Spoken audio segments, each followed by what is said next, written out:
Upcoming ప్రోమోలో జనార్దన్ టెన్షన్గా ఉంటే అది చూసిన మహాలక్ష్మి ఏమైనా జన ఎందుకు టెన్షన్గా ఉన్నా అని చెప్పి అడిగేసరికి సుమతి నాకు ప్రజెంట్ చేసిన బ్రాస్లెట్ కనిపించలేదు మహా అని చెప్పి అడిగేసరికి మహాలక్ష్మి ఏమో అయితే ఒకసారి టీచర్ గారి గదిలో వెతికితే సరిపోతుంది కదా జన అని చెప్పి మహాలక్ష్మి అంటుంది. నెక్స్ట్ సీన్లో ఆ మాట వినగానే సీత టీచర్ అందరూ కూడా షాక్ అవుతారు. ఇక రామ్ ప్రీతి మొత్తానికి టీచర్ గారి గదిలోకి వెళ్ళి బ్రాస్లెట్ కోసం వెతుకుతూ ఉంటారు. రామ్ ఒక పక్క వెతుకుతూ ఉంటే ప్రీతి ఇంకో పక్క వెతుకుతూ ఉంటుంది. అప్పుడు టీచర్ గారి బ్యాగ్ కనిపిస్తుంది ప్రీతికి. ఇక బ్యాగ్ ఓపెన్ చేసి అందులో చూడగా అక్కడ జనార్దన్ బ్రాస్లెట్ ఉంటుంది.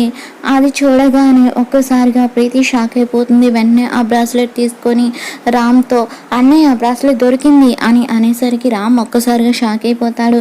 ఇక బ్రాస్లెట్ తీసుకొని అందరి ముందుకు వెళ్తుంది ప్రీతి. పిన్ని బ్రాస్లెట్ దొరికింది, అది ఆ టీచర్ గారి బ్యాగ్లోనే అని అనేసరికి సుమతి సీత రామ్ అందరూ కూడా షాక్లో ఉంటారు. మరి సుమతి మీద పడ్డ ఈ దొంగ అనే నిందని సీత ఎలా చెరగొడుతుందనేది అప్కమింగ్ ఎపిసోడ్లో చూద్దాం.